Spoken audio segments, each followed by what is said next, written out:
এমন একটি সূরা থেকে একটি আয়াত তেলাওয়াত করেছি যে সূরাটির নাম হচ্ছে সূরা ইউসুফ। সূরাটার নাম কি? সূরা ইউসুফ। কোরআনের গল্পগুলো আহসানুল কসাস, এত সুন্দর এবং চমৎকার গল্প, যেই গল্পগুলো আমুল হেজেন, যে বছর নবীজি সাল্লাল্লাহু আলাইহি ওয়াসাল্লামের বড় স্ত্রী আম্মাজান খাদিজাতুল কুবরা রাদিয়াল্লাহু তাআলা আনহা মারা গেলেন, আবু তালেব মারা গেলেন, নবীজি সাল্লাল্লাহু আলাইহি ওয়াসাল্লামের অন্য আরও অনেক আত্মীয় দুনিয়া থেকে বিয়োগ হলেন। ঠিক সেই সময় যখন নবীজির মনটা খারাপ, আল্লাহ রাব্বুল আলামিন এই সূরাটা নাজিল করেছিলেন। আপনারা যেমন এখানে বসেছেন, সাহাবী রিদওয়ানুল্লাহি আনহুম আজমাইন অনেক সময় নবীজির সামনে বসতেন, ইয়া রাসূলুল্লাহ কিছু গল্প শোনান না। তো নবীজি তো আর বানায়া গল্প বলে না। আমাদের দেশে তো গল্পর কথা শুনলেই দাদারা দাদিরা অনেক গল্প বলে, আর অনেকে আছে হাট্টিমা টিম শোনায়, তাই না? হ্যাঁ, মাঠে পড়ে ডিম, কত ধরনের গল্প আমাদের দেশে আছে। কিন্তু সাহাবী রিদওয়ানুল্লাহি আনহুম আজমাইন যখন গল্প শুনতে চাইতেন, নবীজি একটা গল্প বানায়া বলতেন না, বরং আসমানি ওহির অপেক্ষায় থাকতেন। তার মানে এই গল্পটা সরাসরি কোথা থেকে? আরেক জোরে বলেন, কোথা থেকে? আল্লাহর পক্ষ থেকে, আসমান থেকে স্বয়ং আল্লাহ রাব্বুল আলামিন এই গল্প শোনাচ্ছে। সুবহানাল্লাহ বলেন। 111টা আয়াত আছে এই সূরার মধ্যে। কয়টা? 111টা। এটা যদি তাফসির করা হয় হক আদায় করে মিনিমাম 1 বছর লাগবে।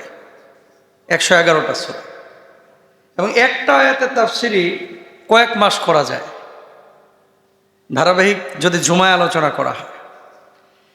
তো দেখেন, সংক্ষিপ্ত সময়ে আমি মৌলিক যে বিষয়গুলো আজকের এই সূরার, যে কি মেসেজ আছে, কি ঘটনা আল্লাহ আমাদের জন্য কি দিয়েছেন এই সূরার মাধ্যমে। পবিত্র কোরআনুল কারিমে অনেক জায়গায় আছে, দেখবেন ফেরাউনের ঘটনা, অনেক জায়গায় আছে মুসার ঘটনা, এবং আল্লাহ তাআলা এক সূরায় না, একাধিক সূরায়, ধরেন এখানে কতদূর আলোচনা করেছেন, আবার আর একটা সূরায় কতটুকু আলোচনা করেছেন, এরপরে অন্য পাড়ায় অন্য সূরায় আরেকটু আলোচনা করেছেন। কিন্তু সূরা ইউসুফের মধ্যে আমার নবী, আপনার নবী হযরত ইউসুফ আলাইহিস সালাতু ওয়াস সালামের পুরো গল্পটা এক সূরায় আল্লাহ তাআলা নাযিল করে দিয়েছে। তার মানে একটা কমপ্লিট সূরা হচ্ছে সূরা ইউসুফ। আয়াত কয়টা বললাম? 111। যেই সূরাটাকে বলা হয়েছে আহসানুল কসাস, এই সূরার মধ্যে আল্লাহ সুবহানাহু ওয়া তাআলা অসংখ্য বিষয় রেখেছেন। এর মধ্যে মূল যে কয়েকটি শিক্ষা আজকে আমরা আলোচনা শুনবো ইনশাআল্লাহ তাআলা ধারাবাহিকভাবে, একটু মাথায় সেভ করে নেন যে পুরো সূরার বিষয়বস্তুটা কি। গোটা এই 111টা আয়াতের মাধ্যমে আল্লাহ তাআলা আমাদেরকে কি বার্তা দিচ্ছেন, একটা মেসেজ তো আছে। সেই মেসেজটা কি একটু শুনে নেন। মূলত 10টা বিষয় পুরো সূরার মধ্যে আলোচনা হয়েছে। জোরে বলেন, কয়টা? আরো জোরে, কয়টা? এবং প্রত্যেকটা বিষয় আপনার আমার জীবনের সাথে জড়িত। জোরে বলেন সুবহানাল্লাহ। 1 নাম্বার, পৃথিবীতে এখানে এমন কোনো মানুষ আছেন আমার মুসল্লি যে হাত তুলে দেখাইবেন যে হুজুর আমার জীবনে কোনো কষ্ট নাই? একজন দেখাইতে পারবেন? কষ্ট ছাড়া কোনো মানুষ? দুনিয়াটা হচ্ছে আমাদের কষ্টের জায়গা, আখিরাতটা হচ্ছে সুখের জায়গা, ঠিক না? তা আল্লাহ বলছেন 1 নম্বরে, কোনো কষ্টই স্থায়ী না, কষ্টের পরে সুখ আছে। মেঘ দেখে ডরায়েন না, ভয় পায়েন না, কালো মেঘের আড়ালে সূর্য হাসছে। সুবহানাল্লাহ। 1 নম্বর। 2 নম্বর হচ্ছে আল্লাহর পরিকল্পনা মানুষের পরিকল্পনার চাইতে শ্রেষ্ঠ। আপনার দৃষ্টিতে যেটা মনে হচ্ছে এটা অনেক ভালো, আল্লাহ রাব্বুল আলামিন বলছেন না, এটা তোর জন্য ভালো না, কারণ ইন ফিউচার কোনটা ঘটবে এটা আমি আল্লাহ ছাড়া কেউ জানে না। 2 নম্বর। 3 নম্বর, ধৈর্যের শেষ ফল হচ্ছে সম্মান। যখন কোনো বিষয়ে আপনি ধৈর্য ধারণ করবেন, আপনি নিজেকে সংবরণ করবেন, দেখবেন শেষ সময় কি হবে? সম্মান হবে। সুবহানাল্লাহ বলেন না? বাংলাদেশে অনেক পীর সাহেব আছেন, অনেক খানকার দরবারের দায়িত্বশীলরা আছেন, সারাক্ষণ খালি ফতোয়াবাজি করেন, অমুকে কাফের, অমুকে ফাউন্ডেশনের টাকা খায়, অমুকে এই করে, অমুকে সেই করে, সারাক্ষণ কালো চশমা দিয়ে খালি কুফুরির ফতোয়া খোঁজে। কথা বলেন না কেন? অনেক স্কলার আছে যাকে কাফের ফতোয়া দেওয়া হয়েছে, একটা কথাও কিন্তু বলে না। কথা বলেন না কেন? আমাকে গালি দিচ্ছে, আমি কোনো কথা বলছি না, ওনাকে গালি দিচ্ছে, উনি কথা বলছে না। এতে করে খেয়াল করে দেখেন যিনি এগুলো নিয়ে হিংসা করেছে, যেই দরবারের লোক, উনার মান সম্মান সব নষ্ট হচ্ছে। পাবলিক কিন্তু ওই যেই ব্যক্তির সমালোচনা করা হচ্ছে তাকে টেনে নামাচ্ছে না, বরঞ্চ তাকে আরো সম্মানের জায়গা দিচ্ছে। বোঝেন নাই কথা? আপনাকে কেউ আঘাত করেছে, আপনি এই কান দিয়ে ঢোকা এই কান দিয়ে বাইর করে দেন, আমি কোনো কথাই বলবো না, তুই দে আমারে কত আঘাত দিতে পারিস। আপনাকে কেউ কষ্ট দিয়েছে, আমি কষ্ট মনে করলাম না, আল্লাহর জন্য আমি মেনে নিলাম, দেখবেন বিজয়টা আপনারই হবে। এই জন্য মানসাকাতা ফাকাদ নাজাতা, যে চুপ থাকে সে নিরাপদ থাকে, আল্লাহ তাআলা তাকে সফল কাম করে। সুবহানাল্লাহ বলেন না? ইউসুফ আলাইহিস সালাতু ওয়াস সালামের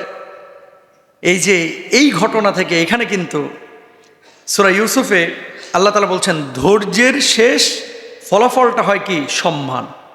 ইমানদার কখনো হতাশ হয় না। 4 নাম্বার, ইমানদারের জীবনে হারানোর কোনো ভয় নাই। হয় জিতবো না হয় শিখবো, ভেঙে পড়বো না। হয় জিতবো না হয় শিখবো, হতাশ হব না, ভেঙে পড়বো না। আমরা এমন কথা কখনো বলবো না যা আমারে দেখে ইচ্ছে হবে না। কে বলেছে হবে না? আপনার ছেলে প্রেসিডেন্ট হইতে পারে, আপনার ছেলে এমপি হতে পারে, আপনার ছেলে বাংলাদেশের বড় শাইখুল হাদিস মুহাদ্দিস হতে পারে। কথা বলেন ঠিক কিনা?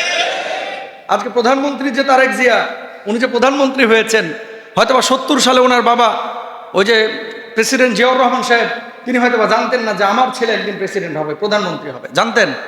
তো আপনার ছেলে যে 2050 সালে প্রধানমন্ত্রী হবে না, এর কি গ্যারান্টি আছে? জানেন কে? আরো জোরে কে? তাহলে মুমিন কখনো হতাশ হবেন না। 4 নাম্বার। 5 নাম্বার, পরিবার থেকেও পরীক্ষা আসতে পারে। 6 নাম্বার, ক্ষমতা পেয়েও প্রতিশোধ না নেওয়া, এটা ইউসুফ আলাইহিস সালাতু ওয়াস সালামের থেকে শিক্ষা আছে। জোরে বলেন সুবহানাল্লাহ। 7 নাম্বার, চরিত্র রক্ষা করলে আল্লাহ তাআলা মর্যাদা বাড়ায়া দেন। সুবহানাল্লাহ। একটা গুনাহ আপনি ছেড়ে দিয়েছেন, কার জন্য? আল্লাহর জন্য। মনে হবে সাময়িক ক্ষতি হয়েছে, কিন্তু এর চাইতে 100 কোটি গুণ বেশি আল্লাহ রাব্বুল আলামিন আপনাকে উত্তম যাজা দেবেন। সুবহানাল্লাহ। 8 নাম্বার, সত্য প্রকাশিত হবেই, যতই মানুষ আপনার বিরোধিতা করুক।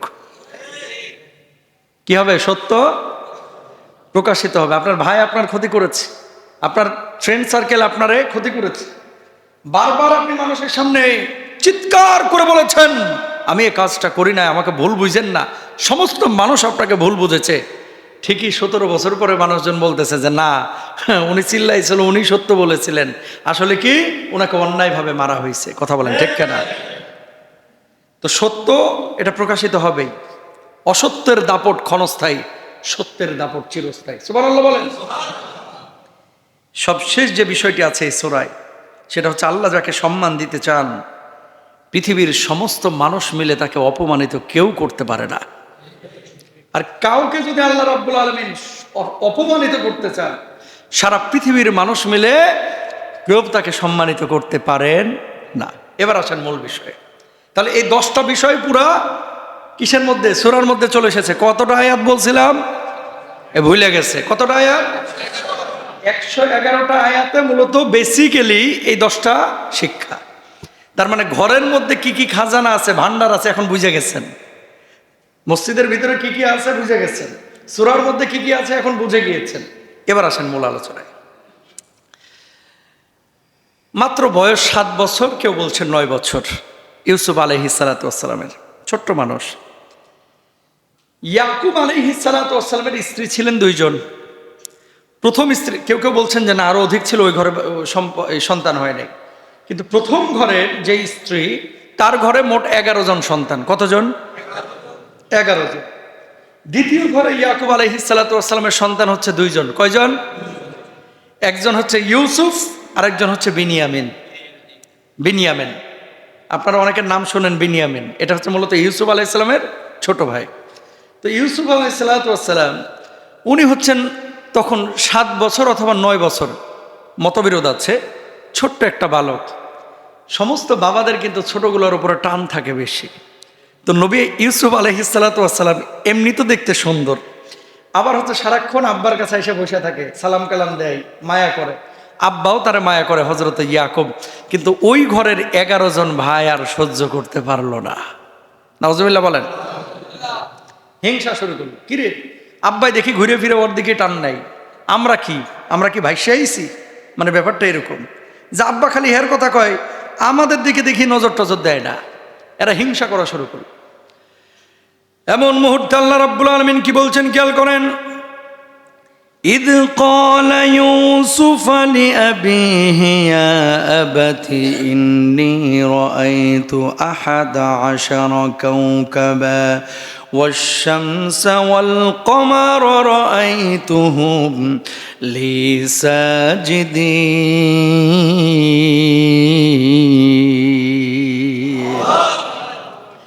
রাত্রিবেলায় ঘুমিয়েছেন ইউসুফ, হঠাৎ ঘুমের মধ্যে স্বপ্ন দেখলেন 11টা নক্ষত্র আর চন্দ্র সূর্য একসাথে ইউসুফ আলাইহিস সালাতু ওয়াস সালামকে সিজদা করছে। পরের দিন সকালবেলায় ঘুম থেকে উঠে বলছে, যখন ইউসুফ তার পিতাকে বলল, হে পিতা, আমি 11টি নক্ষত্র, সূর্য এবং চাঁদকে দেখেছি ওদেরকে আমার প্রতি সাজদা অবনত অবস্থায় আকাশের ওই 11টা নক্ষত্র আর চন্দ্র সূর্য সবাই আমার সামনে সাজদা অবনত হয়ে গেছে। সঙ্গে সঙ্গে ইয়াকুব আলাইহিস সালাতু ওয়াস সালাম বললেন, ও কলিজার টুকরা, বুকের মানিক, ও আমার সন্তান, খবরদার খবরদার, এই স্বপ্ন তুমি আমার সামনে প্রকাশ করেছো, তোমার বাকি 11 ভাইয়ের কারো সামনে প্রকাশ করো না। জোরে বলেন আল্লাহু আকবার। এজন্যই মুহাদ্দিসিনরা বলেন, ভালো স্বপ্ন দেখলে কারোর সামনে বলতে, ভালো স্বপ্ন দেখলে কারোর সামনে বলা যাবে না। বুঝাইতে পারছি? হুজুর নবীরে স্বপ্নে দেখছি। তো ঠিক আছে, দেখছো, আলহামদুলিল্লাহ, খুবই ভালো। নবীজির আকার আকৃতি শয়তান ধারণ করতে পারে না। কেউ যদি আমার নবীকে স্বপ্ন দেখে, সত্যিই সেই নবীকে স্বপ্ন দেখেছে। কিন্তু এমন লোক যদি বলে যে নবীজিকে স্বপ্ন দেখছি, জীবনে নামাজ পড়ে না, মুখে দাড়ি নাই, সুন্নতের কোনো চিন্তা নাই, জানতে হবে ও নবীকে দেখে নাই, ও হয়তো বা খাজা বাবারে দেখছে। কথা কোন ঠিক কিনা? নামাজ নাই, রোজা নাই, নবীকে স্বপ্ন দেখবো, জীবনেও সম্ভব না। এমন কিছু মানুষ আছে এরকম, হুজুর নবীজির স্বপ্নে দেখছি। কি দেখলেন? আমার দিকে তাকায় রয়েছে। নবীজি বলে এর দিকে তাকায় রয়েছে, তো আপনি তাকান নাই, কি যেন বলতে চাইলো, পরে গেল গা। তো দেখলে চুপ করে থাকেন, আরেকজনের সামনে বলেন কেন? ও ভাবলেন যে আপনি দরবারের পীর, আপনারা চিনি কত বড় পীর, আপনি জুমার নামাজও আসেন না। বহুত লোক আছে না নাই? হ্যাঁ, আপনি যদি দেখেই থাকেন অবশ্যই এটা গোপন করেন, এটা বলার কিছু নাই, জাহের করার কিছু নাই। এই জন্য ভাইরা আমার, ভালো স্বপ্ন দেখলে কাউকে শেয়ার করবেন না। খারাপ স্বপ্ন যদি দেখেন, ইমাম সাহেবের কাছে আসবেন, খতিব সাহেবের কাছে আসবেন, পরামর্শ চাইবেন, হুজুর আমি এখন কি করব। খারাপ স্বপ্ন দেখেছেন, সাপ আপনার দিকে দৌড়াস, ছাদ থেকে আপনি পড়ে যাচ্ছেন, এমন স্বপ্ন দেখেছেন যেই স্বপ্নের মধ্যে মৃত্যুর বার্তা আছে, এই ধরনের কোনো স্বপ্ন যদি দেখেন, আপনি কিছু দান সাদাকা করেন, আল্লাহর কাছে পানা চান, আল্লাহর কাছে মাপ চান। আপনি যদি ডান কাত হয়ে শুয়ে থাকেন, বাম কাত হয়ে যান, ঘুম থেকে জাগ্রত হওয়ার পরে বাম দিকে 3 বার থুথুর মতো নিক্ষেপ করেন, আল্লাহর কাছে দোয়া করেন, আউযু বিল্লাহি মিনাশ শাইতানির রাজিম পড়েন, আল্লাহর কাছে বলেন লা হাওলা ওয়ালা কুওয়াতা ইল্লা বিল্লাহ। এটা হচ্ছে আপনার করণীয় আমল। কিন্তু ভালো স্বপ্ন কাউকে শেয়ার করা যাবে না।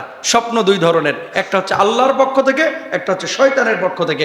আল্লাহর পক্ষ থেকে যে স্বপ্ন হয় এগুলো হচ্ছে সত্য স্বপ্ন, শয়তানের পক্ষ থেকে ওয়াসওয়াসায় যে স্বপ্ন হয় এগুলো হচ্ছে খারাপ স্বপ্ন। এগুলো নিয়ে বেশি পেরেশান হওয়া যাবে না। ইউসুফ আলাইহিস সালাতু ওয়াস সালাম স্বপ্ন দেখলেন, অমনি বাবা বলতেছে, সন্তান এটা আর কাউরে বলিস না, তোর অন্য ভাইদেরকে, কারণ এরা এমনি তোরে সহ্য করতে পারে না, কারণ বেশি আদর করি আমি তোরে। বাস, কি হলো? এবার ভাইরা টার্গেট নিলেন। কি টার্গেট? দেখেন বাবা কি জবাব দিচ্ছেন।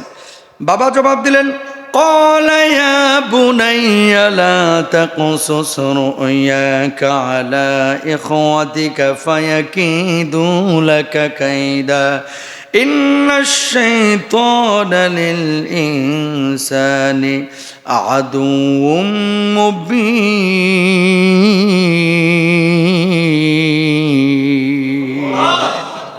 শয়তান আমাদের প্রকাশ্য শত্রু, স্পষ্ট শত্রু। খবরদার, এটা তুমি আর কারো কাছে কি করো না, বর্ণনা করো না, বইলো না। বাবাও তো নবী, আল্লাহু আকবার, বাবা নবী, ছেলেও নবী, সুবহানাল্লাহ।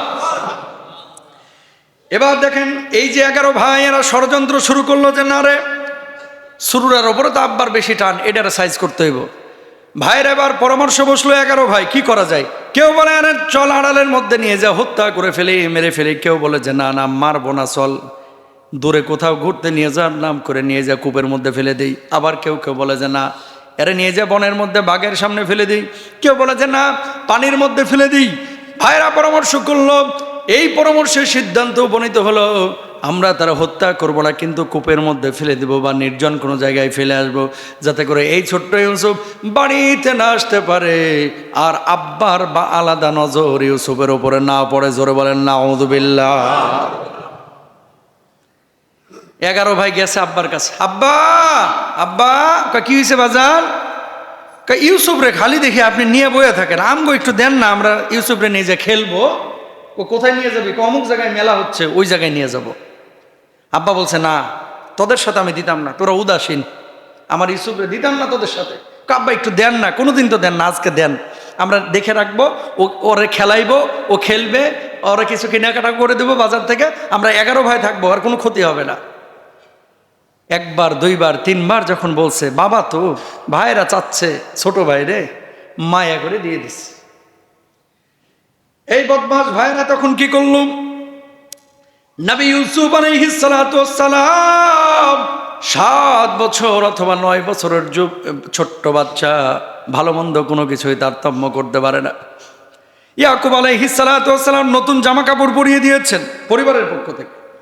11 জন ভাই কত দূর নিয়ে যাওয়ার পরে যখন মহল্লা থেকে অনেক দূরে চলে গেছে, কেউ ঘুষি মারা শুরু করেছে, কেউ জামা টানা শুরু করেছে, কেউ কান টানা শুরু করেছে।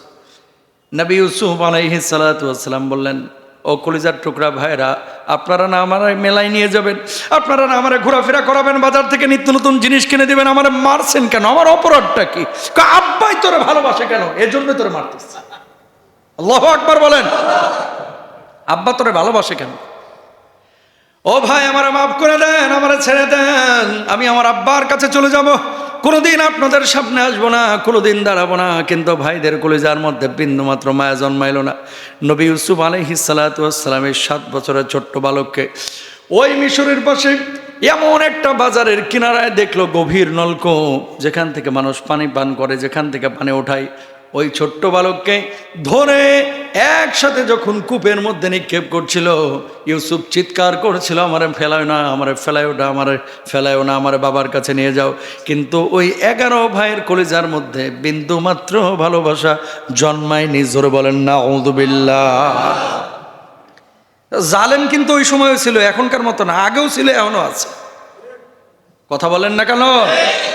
আগেও যেমন ছিল এখনো আছে। এখনো দেখবেন বাপ কিছু একজন ভাইকে যেটা বেশি খেদমত করতেছে, একটু ভালো করে দেখলেই অন্য ভাইরা কিন্তু সহ্য করতে পারে না, খালি ক্ষতি করতে চায়, তখন ভাই ভাইকে চিনে না, ঠিক কিনা? এই যে ইউসুফ আলাইহিস সালাতু ওয়াস সালামকে ফেলে দিলেন, আল্লাহ তাআলা আসমান থেকে দেখছে, কূপের মধ্যে নিক্ষেপ করছে। আচ্ছা, কূপের মুখ থেকে নিচ পর্যন্ত পড়তে মনে হয় 10 মিনিট সময় লাগে। কয় মিনিট লাগে? 1 সেকেন্ড, এই তো 10 সেকেন্ড, 5 সেকেন্ড, এর বেশি তো লাগে না।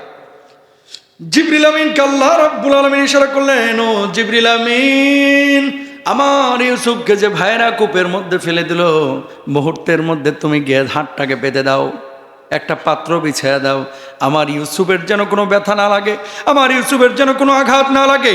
পড়তে 5 সেকেন্ড 10 সেকেন্ডের প্রয়োজন হয়েছে। জিবরিল আমিন পাখা দিয়ে ইউসুফ আলাইহিস সালাতু ওয়াস সালামকে ধরে ফেলেছেন। মুহূর্তের মধ্যে জিবরিল আমিন এসে হাজির। জিবরিল আমিন তাকে ধরে ফেললেন।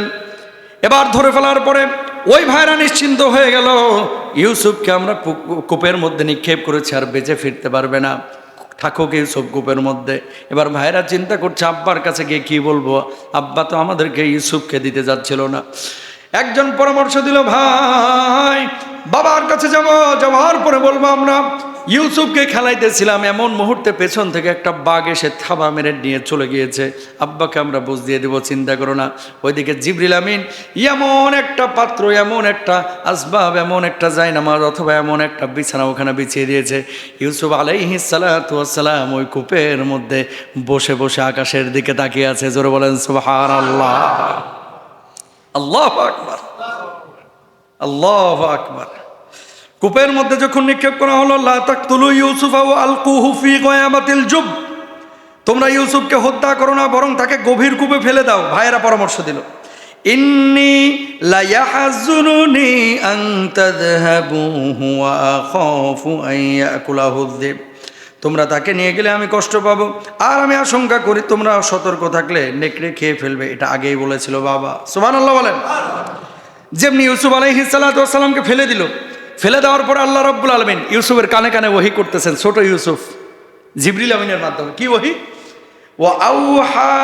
وأوحينا إليه لتنبئنهم بأمرهم هذا وهم لا يشعرون।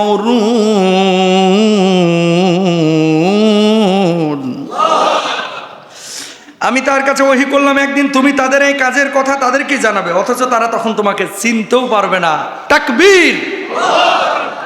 কে বলছেন এই কথা? আল্লাহ। ইউসুফকে কানে কানে বললেন, এটা এই লোকগুলোকে তোমার সামনে দাঁড় করাবো, কিন্তু তারা সেদিন তোমাকে চিনবে না। কে বললেন? কূপের মধ্যে ফেলে দিছে 7 বছর 8 বছরের বাচ্চাকে, খাওন পাইব কই? আল্লাহ তাআলা 2 আঙ্গুলের মধ্যে মধু আর দুধ ঢেলে দিলেন। আঙ্গুল চুষে একটা দিয়ে দুধ বের হয়, আঙ্গুল চুষে আরেকটা দিয়ে জান্নাতি মধু বের হয়। শিক্ষা কি? আল্লাহ যদি কাউরে রক্ষা করে, ও টেনের নিচে পড়েও মরে না। আল্লাহ যদি কাউরে রক্ষা করে, কূপের মধ্যে পড়েও মরে না। সাগরের মধ্যেও আল্লাহ তাআলা 7 দিন 8 দিন ভাষায় রেখে আর কিনারায় ভিড়াইতে পারে। কথা বলেন ঠিক কিনা? তাহলে তাওয়াক্কুলটা ইউসুফ কার উপরে করলো? জিবরিল আমিন দিয়ে আল্লাহ তাআলা ইউসুফকে রক্ষা করলো। এবার ভাইয়েরা, আহা, বাজার থেকে খাইতে খাইতে যাইতেছে আর বলতেছে, বাপেরে কুমু ডাকি। একজনে কইল যে যদি বাগে খাইয়া ফেলছি কই, তাহলে তো আব্বাই কইব খাওয়ার পরে যে জামা কাপড় পরেছিল এডিকু। তো বলছে চল এক কাজ করি, জামা তো আগেই খুলে ফেলাইছি, কূপে ফেলার আগে আবার জামা খুলছে, কূপে ফেলার আগে জামা খুলে এটার ভিতরে কিছু আলগা রক্তের মতো লাগাইছে রং, যাতে করে আব্বারে যায় বুঝাইতে পারে যে আপনার ইউসুফ রে খাইয়া ফেলাইছে। এই রংযুক্ত জামা নিয়ে নবী ইয়াকুব আলাইহিস সালাতু ওয়াস সালামের কাছে ভাইরা যখন হাজির হলো, ইয়াকুব আলাইহিস সালাতু ওয়াস সালাম ওই সন্তানদের দিকে তাকায় বললেন, আমার ইউসুফ কই, আমার ইউসুফ কই? আব্বা, আপনার ইউসুফকে বাঘে খেয়ে ফেলছে। ইয়াকুব আলাইহিস সালাতু ওয়াস সালাম বললেন, না না, আমি বিশ্বাস করি না আমার ইউসুফকে বাঘে খাইতে পারে না, সত্যি করে বলো। কই যে দেখেন জামা, আপনার ইউসুফকে খেয়ে ফেলছে। বাপ বিশ্বাস করে না। ইয়াকুব আলাইহিস সালাতু ওয়াস সালাম কান্না শুরু করলেন, চোখ দিয়ে দরদর দরদর করে পানি পড়ে। আল্লাহ আল্লাহ আল্লাহ, কোন পরীক্ষায় আমি পড়লাম। ভাইরা যেহেতু স্বীকার করলো না, এইভাবে 1 দিন না 2 দিন না 3 দিন না, বেশ কয়েক মাস অতিবাহিত হয়ে গেল, কিন্তু ইয়াকুব আলাইহিস সালাতু ওয়াস সালাম নবী ইউসুফের খবর আর পাইলেন না। চোখগুলো কাঁদতে কাঁদতে সাদা হয়ে গেল।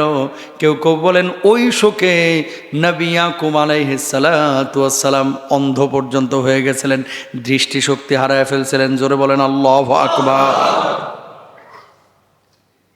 এদিকে চলে গেল, বাপরে বুঝ দিচ্ছে, বাপ কান্না করতেছে। ভাইরা কত বড় জালেম চিন্তা করে, কত বড় জালেম, তাও স্বীকার করলো না। মিশর থেকে একটা বাণিজ্য কাফেলা আসছে, পানি খাবে, যেহেতু মরু এলাকা, পানি খাওয়ার জন্য এখন কূপে বালতি ফেলতে হবে। যেমনি কূপে বালতিটা ফেলছে, অমনি ইউসুফকে তুলে জিবরিল আমিন বালতির উপরে বসায় দিচ্ছে। সুবহানাল্লাহ বলেন। রাখে আল্লাহ মারে, রাখে আল্লাহ মারে। বালতি এবার টাইনা তুলতেছে, কূপের নিচে অন্ধকার, ওখানে তার বাতি নাই, কারেন্ট নাই। কিরে ভাই, অন্যদিন পানি তুলি এত ভারী তো লাগে না, আজকে এত ভারী লাগে কে? কারে বেটা উঠা তাড়াতাড়ি, কি ভারী, পিপাসা লাগছে, পানি খাবো, উঠা। উঠায় দেখে যেন আকাশের চাঁদ বালতির মধ্যে বসে রয়েছে। ইউসুফ নবী সুন্দর না, ছোট বাচ্চা, টাকা হাসতেছে। সুবহানাল্লাহ। ওরা চিন্তা করছে কি, কোনো বাচ্চা মনে হয় বাইরে থেকে এসে ধাপ করে পড়িয়া ওই ঝুলেছিল, বালতি নামাইছি, বালতির উপরে উঠে গেছে। ওদের ধারণা এটা, ও তো আর জানে না এটা হচ্ছে পরবর্তী নবী ইউসুফ আলাইহিস সালাতু ওয়াস সালাম। তখন মানুষ কেনা বেচা হইতো, এবার একটা আর একটার পরামর্শ দিচ্ছে, দোস্ত এটারে নিয়ে যাইগা বাড়িতে। কয় না, এটারে বাজারে বেচমু। কয় যেহেতু সুন্দর, নাদুস নুদুস, চেহারা সুরত ভালো, এটারে বাজারে নিয়ে গেলে দামটা ভালো পাবো। উঠাইছে বাজারে মিশরের। এখন এটার দাম তুলছে যে 1 পাল্লাই এই বাচ্চা, আর 1 পাল্লাই হচ্ছে মুদ্রা। যদ্দুর ওজন হবে, যে দাম দেবে তার কাছে দিয়ে দিব। তাহলে যেন তেন মানুষ কিন্তু কিনতে পারবে না। ওই বোকদারা যদি বুঝতো যে এটা নবী হবে, এ জীবনে ব্যস্ত। আরে কি সম্পদ বেচে দিচ্ছে। ওইদিকে মিশরের যে আজিজ মন্ত্রী যারা রাষ্ট্র চালায়, এই একটা ছিল বন্ধা। এবার খোঁজ লাগাইছে যে এখানে কিছু মানে দেখ বাচ্চা টাচ্চা আছে কি কেনাকাটা, তখন বাচ্চা কেনাকাটা হইতো, বেচা কেনা হইতো আর কি। যাওয়ার পরেই বাচ্চারে কিনছে। বাচ্চা কেনার পরে ইউসুফকে নিয়ে যাওয়া হলো তার বাড়ির মধ্যে। নেওয়ার পরে ওই আজিজে মিশরের স্ত্রী ইউসুফ আলাইহিস সালাতু ওয়াস সালামকে দেখার পরে, ছোট্ট বাচ্চাকে দেখার পরে বললেন, না না না, এই বাচ্চাকে আর হাতছাড়া করব না। যেহেতু আমাদের রব আমাদেরকে সন্তান দেয় নাই, এই বাচ্চাকে আজকে থেকে আমরা সন্তানের মতো লালন পালন করব। আর আল্লাহ রব্বুল আলামিনের পরিকল্পনা দেখেন, একটা দরিদ্র ফ্যামিলি থেকে, গরিব ফ্যামিলি থেকে আল্লাহ রব্বুল আলামিন ইউসুফকে আজিজে মিশরের বাড়িতে থাকার ব্যবস্থা করে দিলেন। জোরে বলেন সুবহানাল্লাহ। বেঁচে দিল কার কাছে? আজিজে মিশরের কাছে। ছোট বাচ্চা খেলে হাসে, এই সেই হচ্ছে, চলছে, ভালোই চলছিল। ইউসুফ আলাইহিস সালাতু ওয়াস সালাম এমন একটা বয়সে পরিণত হলেন, যেই সময় ইউসুফ আলাইহিস সালাতু ওয়াস সালাম প্রাপ্তবয়স্ক হলেন, যৌবনে পদার্পণ করলেন। ওয়ালাম্মা বালাগা শুদ্দাহু আতাইনাহু হুকমান ওয়া ইলমা ওয়া কাযালিকা নাজজিল মুহসিনিন।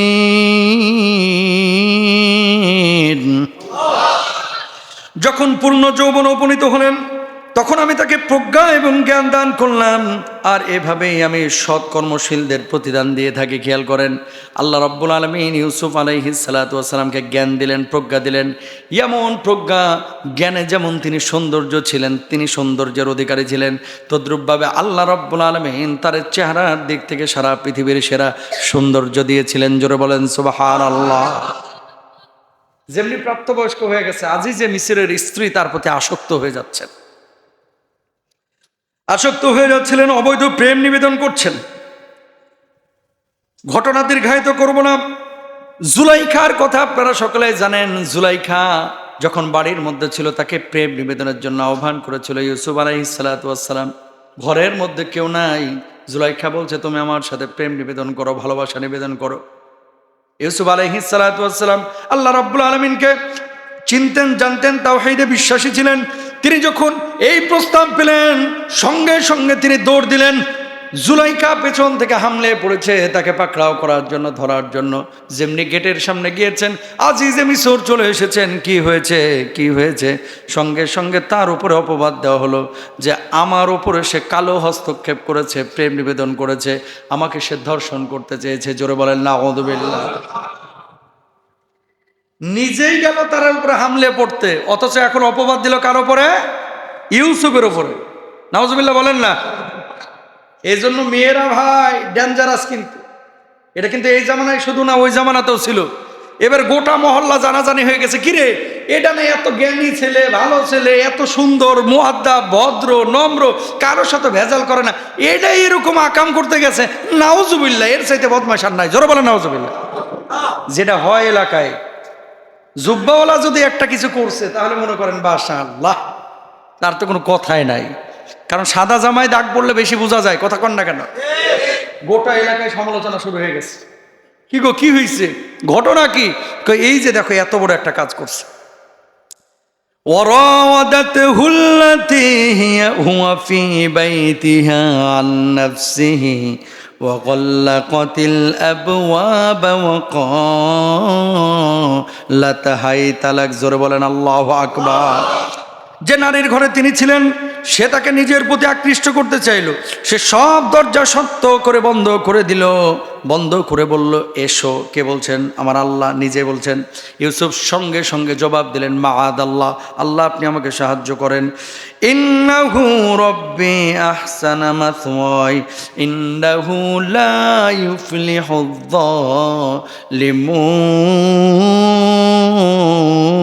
যালিমুন।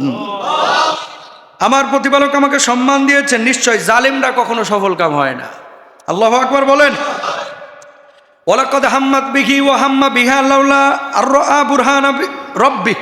সে তো ইউসুফকে কামনা করেছিল, আর যদি ইউসুফ তার প্রতিপালকের প্রমাণ না দেখতেন, তবে তিনিও তার দিকে ঝুঁকে পড়তেন। জোরে বলেন নাউযুবিল্লাহ। মানে আল্লাহর ভয় যদি না থাকতো, তাহলে ওই অবস্থায় হয়তো বা ইউসুফ জুলাইখার প্রতি ঝুঁকে পড়তো। এটা আমার কথা না, আমার আল্লাহর কথা। দরজার দিকে দৌড় দিছে। ওয়াস্তাবাকাল বাবা কদ্দাত কামিসুহু, খেয়াল করেন, ওয়াকদ্দাত কামিসুহু মিন দুবুর। মানুষজন জমা হইলো, আজিজে মিসর জমা হইলো, বলতেছে এই ইউসুফ, তুমি আমার বউয়ের দিকে হাত দিছো, হাত বাড়াইছো, তুমি ওকে কামনা করেছো? কয় না না না না, উনি মিথ্যা কথা বলছে, উনি আমার দিকে কামনা করছে, উনি মিথ্যা বলছে। কয় প্রমাণ কি? মানুষজন একত্রিত হইলো। কয় পেছন দিক থেকে যদি ছেঁড়া থাকে তাহলে যে ইউসুফ সত্যবাদী, আর যদি সামনে ছেঁড়া থাকে তাহলে ওই মহিলা সত্যবাদী, জুলাইখা সত্যবাদী। আল্লাহর কি লীলা দেখেন। সবাই পাঞ্জাবি খেয়াল করলো, জামা খেয়াল করে দেখে, কারণ খামসা তো পিছন থেকে মারে, সামনে থেকে না। সামনে থেকে তো মারবে হচ্ছে ইউসুফ। তো ইউসুফ তার নিজের পেছন নিজে ছিঁড়তে পারবে না, পারবে? দেখি প্রমাণ হয়ে গেছে যে জুলাইখা আসলে এটার মূল অপরাধী। কিন্তু যেহেতু রাষ্ট্র ক্ষমতায় তারা কিচ্ছু করতে পারে না, দোষ সব হুজুর গো। কথা কন না কেন? সব দোষ কার? সব দোষ হুজুর। বাংলাদেশে একটা ষড়যন্ত্র চলছে ভাই। আমি বলবো না মাদ্রাসাগুলোতে উল্টাপাল্টা কাজ কাম কিছু জায়গায় হয় না, এটা হয় কিছু জায়গায়, কিছু জায়গায়। কিন্তু যেভাবে মিডিয়াগুলো মাদ্রাসাগুলো নিউজ করতেছে, এটার পিছনে সূক্ষ্ম ষড়যন্ত্র আছে, হয় ওপার থেকে অথবা এই দেশের মধ্যেই, যারা চায় বাংলাদেশে মসজিদ মাদ্রাসাগুলো না থাকুক। কথা বলেন ঠিক কিনা? দেখবেন ছোট্ট একটা ঘটনাকে বাপরে বাপ বিশাল করে প্রকাশ করতেছে।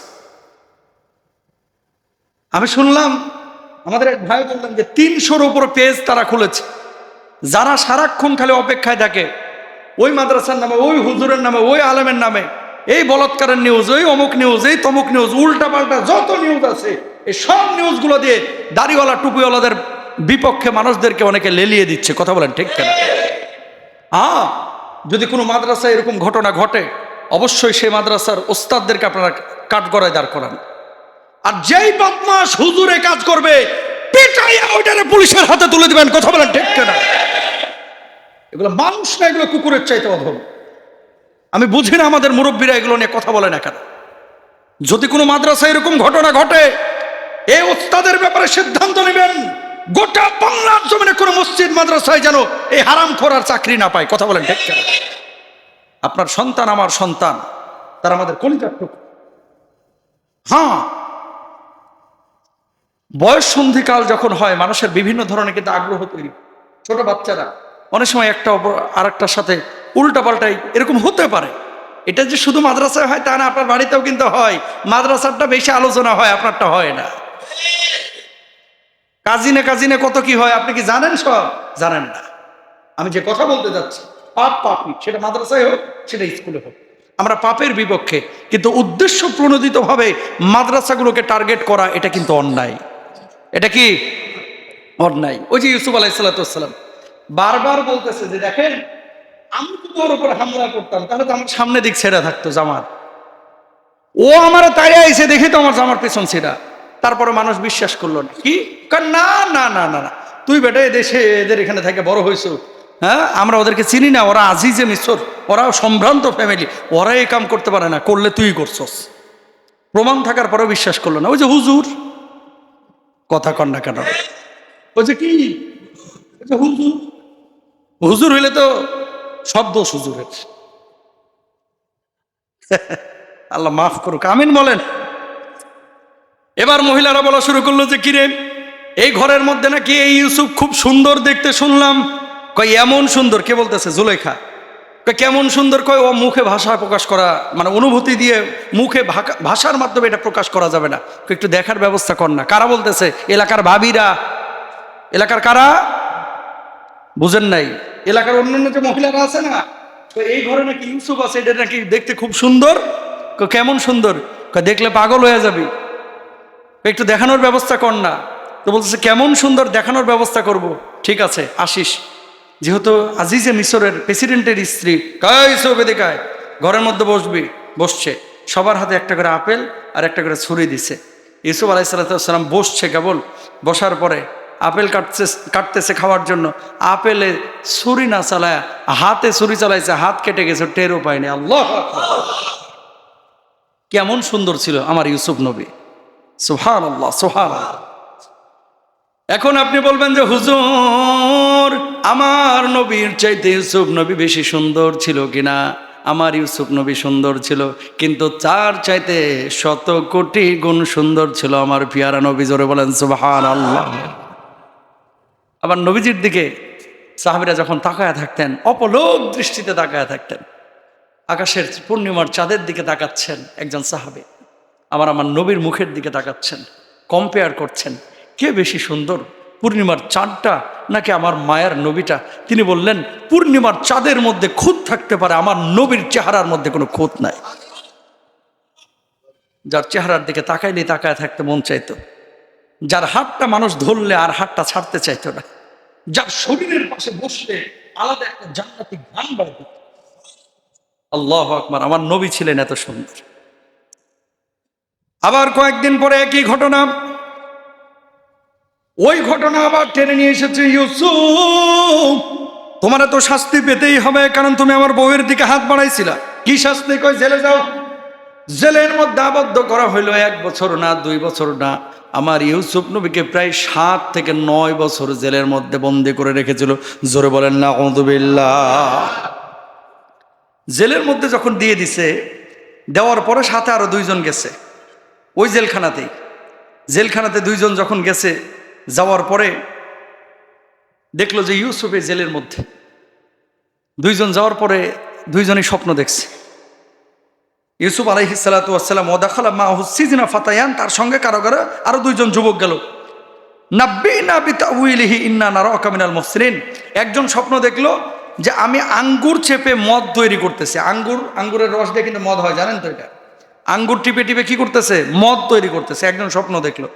আর আরেকজন স্বপ্ন দেখলো যে আমার মাথায় রুটি আর পাখিরা তা খাচ্ছে। ইউসুফ আলাইহিস সালাতু ওয়াস সালামের কাছে বললো, এই ইউসুফ, শুনছি তুমি ভালো মানুষ, অনেক জ্ঞান রাখো, এই স্বপ্নের ব্যাখ্যা কি বলো? কোথায়? জেলখানায়। ইউসুফ আলাইহিস সালাতু ওয়াস সালামের জবাবটা কি? ইয়া সাহিবাইস সিজনি আরবাবুম মুতাফাররিকুনা খায়রুন আমিল্লাহুল ওয়াহিদুল কাহ্হার।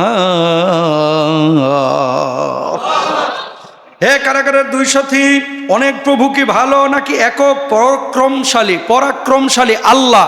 একক আল্লাহ ভালো। জোরে বলেন সুবহানাল্লাহ। তার মানে কি?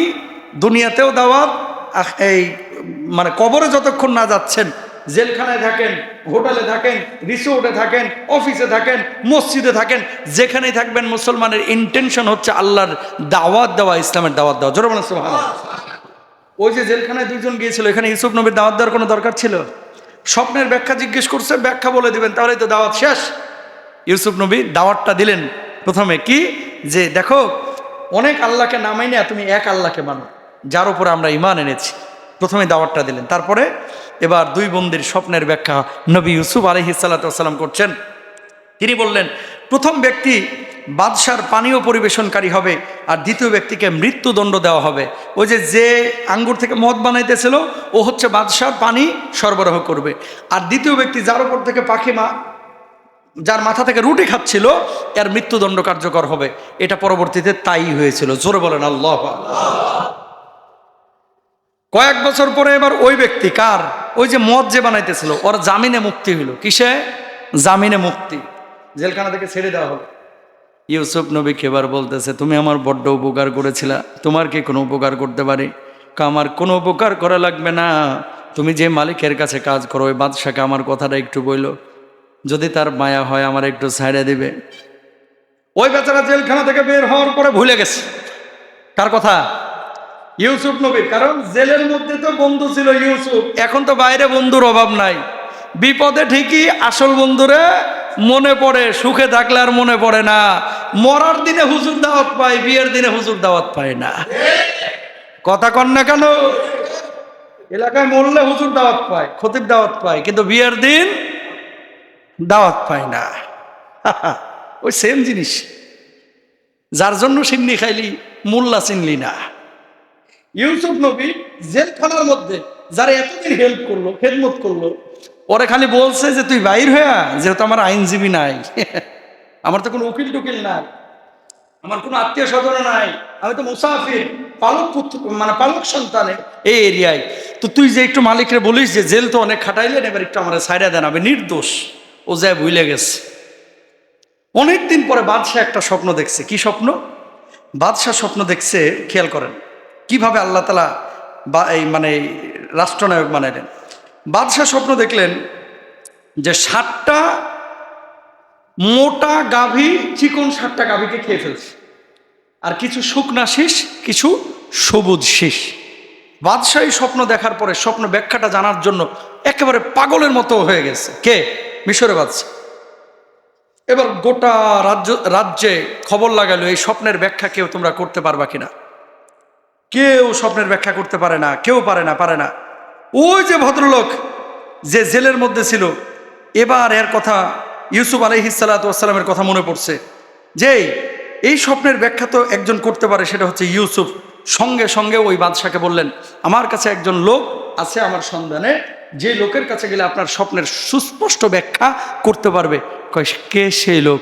কয় তার নাম হচ্ছে ইউসুফ, যে অনেক দিন ধরে জেল খাটতেছে। কয় স্বপ্নের ব্যাখ্যাটা জানে আই, যদি ভালো ব্যাখ্যা করতে পারে ওর জেল থেকে আমি বাইর করে ফেলবো। আল্লাহু আকবার। তো ইউসুফ আলাইহিস সালাতু ওয়াস সালামের কাছে গেছে। ইউসুফ নবী বলছে প্রথম 7 বছর ওই যে 60টা গাভী, 7 গাভীকে খেয়ে ফেলছে। এর মানে হচ্ছে প্রথম 7 বছর প্রচুর ফসল হবে, এর পরের 7 বছর প্রচুর দুর্ভিক্ষ হবে, এরপরে আবার 1-2 বছর খুব ফসল টসল হবে, মানুষ স্বচ্ছন্দে থাকবে, সুখে শান্তিতে থাকবে। ব্যাখ্যা এটা করে দিয়েছেন। আসার পরে বলল যে এটা ব্যাখ্যা করেছে এবং সম্পদ কিছু জমিয়ে রাখতে বলেছে, যাতে করে দুর্ভিক্ষের বছরগুলোতে কি করতে পারে, খাইতে পারে। বাদশাহ শোনার পরে বেটা সঙ্গে সঙ্গে মানে বাদশাহ শোনার পরে বলতে চাই, বেটা তুই তাড়াতাড়ি ওরা নিয়ে আয়, ও হচ্ছে জেলখানায় থাকার মানুষ না, ও হচ্ছে আমার রাজত্বের সর্বোচ্চ পদে অধিষ্ঠিত হওয়ার কথা। যে এমন ব্যাখ্যা করতে পারে যেন তেন ব্যক্তি না, এর ভিতরে আলাদা মাল আছে। খালি দরবার নিয়ে বসে থাকে, খালি খানকায় পীরগিরি করে না, খালি হেলিকপ্টারে ঘুরে না, ও আসল জিনিসই কথা বলার ঢেক্কেটা, যে মানুষের জন্য কাজ করে, বন্যায় কাজ করে, মানুষের উপকারে কাজ করে। শুনেন একবারে সুস্পষ্ট কথা, এখানে এতগুলো মিডিয়া আছে, আমাদের ট্যাবু ভাঙতে হবে। হুজুর হয়েছি তাই কি হয়েছে? রিক্সাওয়ালার সাথে কি হুজুর মিশতে পারে না? গ্রামের ভেজাই গেঞ্জিওয়ালা জামাওয়ালা লোকদের সাথে যদি ইমাম খতিব মিশতে না পারে, যদি তাদের জন্য বড় বড় আলেমরা কিছু করতে না পারে, তাহলে এই আলেমকেও হয়তো আল্লাহর আদালতে কিয়ামতের ময়দানে দাঁড়ানো লাগতে পারে। কথা বলেন ঠিক কিনা? কারণ আমার নবী বলেছেন, হাব্বুন নাস ইলাল্লাহি মান ইয়ানফাউহুম লিন-নাস, মানুষের মধ্যে সর্বোত্তম মানুষ হচ্ছে সে মানুষ যে মানুষ মানুষের উপকারে কাজ করে। সর্বোত্তম মানুষ হচ্ছে সে মানুষ, খায়রুন নাসি মান ইয়ানফাউন নাস, যে মানুষের উপকারে কাজ করে। আপনি হুজুর মাহফিলে যাচ্ছেন 20 পদের খানা, আপনি হুজুর মাহফিলে যাচ্ছেন হেলিকপ্টার পাচ্ছেন, এসি গাড়ি পাচ্ছেন, আপনি হুজুর মোটা বান্ডিল পাচ্ছেন, আপনি হুজুর মানুষের জন্য কি করলেন? প্রত্যেকটা দরবারের পীর সাহেবকেও জবাব দেওয়া লাগবে। কথা বলেন ঠিক? কি হয়েছে আমাদের হুজুরদের মধ্যে? দেখবেন একটু বক্তা হলেই, একটু ফেমাস হইলেই বাপ রে বাপ, পাঞ্জাবির মাড় ভাঙতে চায় না। কথা কন না কেন? সব জায়গায় কোট মোট লাগাইয়া শুটেড বুটেড হয়ে যেন ডিপ ফ্রিজ থেকে বাইর হইছে। কথা কন না কেন? আপনি রিক্সাওয়ালা, ভ্যানওয়ালা, আমি কি? আমিও তো মানুষ। আপনার যে রক্ত গোস্ত, আমিও তো সেই রক্ত গোস্তের মানুষ। আপনি খেয়াল করছেন আমি যে কথাটা বলতে যাচ্ছি? দরবার থেকে পীর সাহেবেরা বাইর হন, খানকা থেকে দরবার থেকে আল্লাহর ওলিরা বাইর হন। যেমনই ভাবে খানকায় আপনি নেতৃত্ব দিবেন, মসজিদে নেতৃত্ব দিবেন, মাদ্রাসায় নেতৃত্ব দিবেন, মানুষের সামাজিক কাজে আপনাকে নেতৃত্ব দিতে হবে। এবারও চট্টগ্রামের বন্যায় দেখা গেছে সবার আগে ঝাঁপিয়ে পড়েছে দেশের ওলামা ইকরাম। কথা বলেন ঠিক? সুতরাং যখন ইমামরা জাগবে, আলেমরা জাগবে, মানুষ উপকার পাবে। আমাদেরকে কি আল্লাহ বানাইছে শুধু ইমামতি করার লাগা? কথা বলেন না কেন? দৃষ্টিভঙ্গি পরিবর্তন করেন। কেমন যেন আমরা এগুলো বুঝি না, কেমন যেন। আবার কেউ যদি কাজ করে তার সমালোচনা করে। কথা বলেন না কেন? আপনি ভালো কাজ করতে পারতেছেন না, যে করতেছে তারা সমর্থন দেন, নিজে না পারলে বসে থাকেন। আর কাজ কারে কয়? আমার সাথে একটু 2 দিন ঘুরেন। খালি মনে করেন না যে রামানি সাহেব তো দামি দামি জুব্বা পরে আসে। রামানি সাহেব বস্তা ওঠান কখন? যখন একজন মানুষের কাজের প্রয়োজন হয়। আমার রহমানি ফাউন্ডেশনের এই যে কর্মসংস্থান, শত শত মানুষের উপকার হচ্ছে, কাজ হচ্ছে, ওই জায়গাটায় আমি দেখি না তো কে রিক্সাওয়ালা কে ভ্যানওয়ালা, আমি তার সাথে মিশে যাই। মানুষ অবাক হয়ে তাকায় থাকে যে হুজুর আপনি বাজারে, তো কি হয়েছে? আমি বাজারে আসতে পারবো না? আমি কি একজন রিক্সাওয়ালার সাথে রিক্সা উঠতে পারবো না? আমি কি ভ্যানটা চালাইতে পারবো না? এই আমিত্বটা আমাদেরকে পিছিয়ে ফেলেছে। কথা বলেন ঠিক কেন?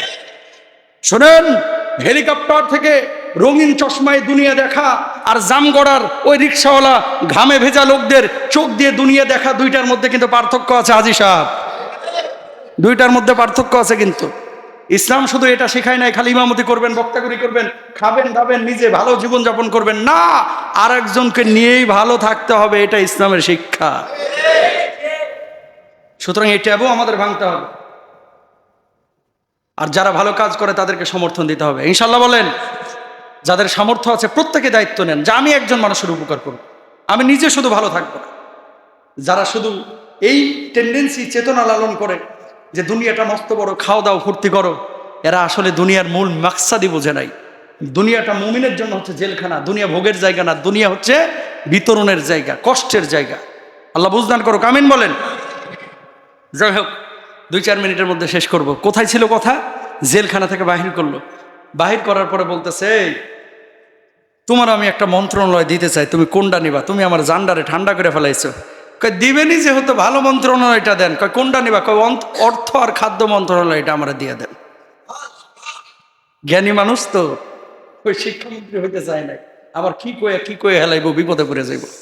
কথা ঠিক কিনা? তো বলছে আমার অর্থ আর খাদ্য মন্ত্রণালয়টা আমরা দিয়ে দেন। তো দিয়ে দিছে।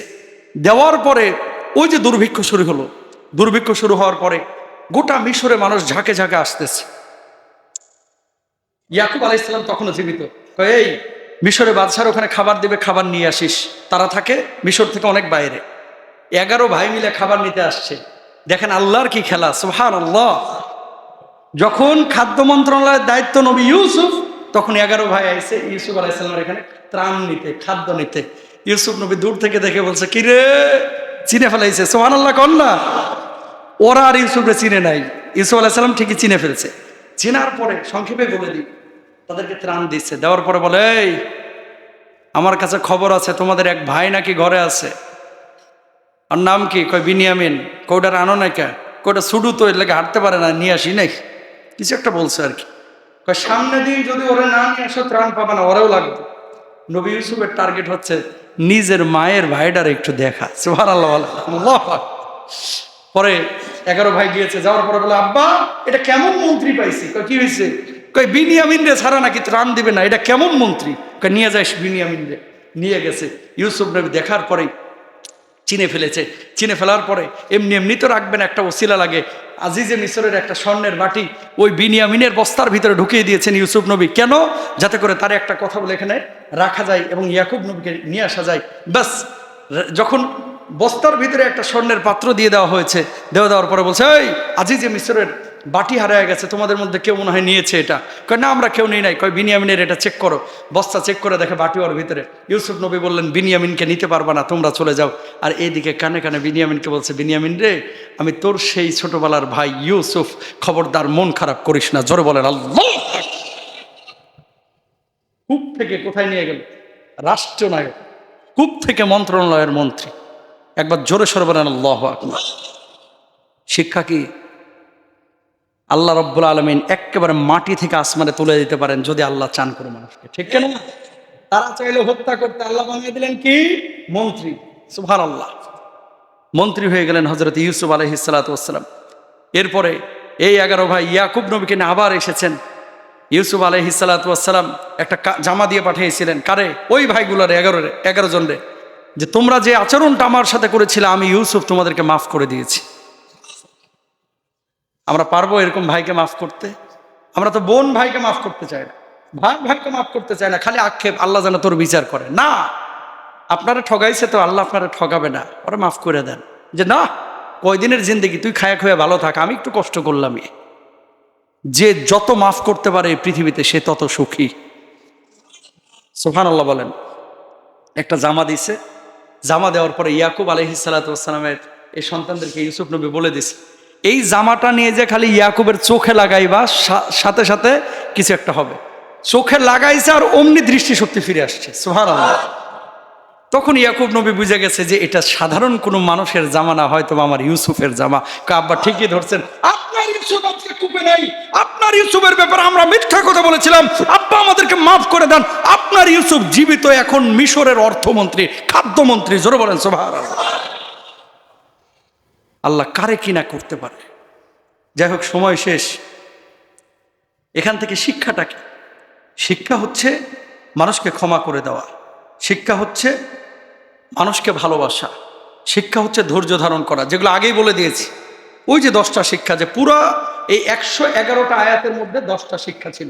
কলিজার টুকরা ভাইয়েরা, এখান থেকে শিক্ষা নেন, জীবনটাকে সাজান। সবশেষ যে দোয়াটা করেছিলেন ইউসুফ আলাইহিস সালাতু ওয়াস সালাম, তিনি দুনিয়ার ক্ষমতা পেয়ে আখিরাতকে ভুলে যান নাই, দুনিয়ার ক্ষমতা পেয়ে ভাইগুলোকে ভুলে যান নাই, আত্মীয় স্বজনকে ভুলে যান নাই। তিনি হক আদায় করেছেন, সব সময় দোয়া করতেন, রব্বি কদ আতাইতানি মিনাল মুলকি ওয়া আল্লামতানি মিন তাউযিলিল হাদিস তাওফানি মুসলিমান ওয়া আলহিকনি বিস-সালিহিন। আল্লাহু আকবার। এই দোয়াটা আপনারা বেশি বেশি করবেন ইনশাআল্লাহ। আল্লাহ তাআলা তৌফিক দান করুক। জোরে বলেন আমিন।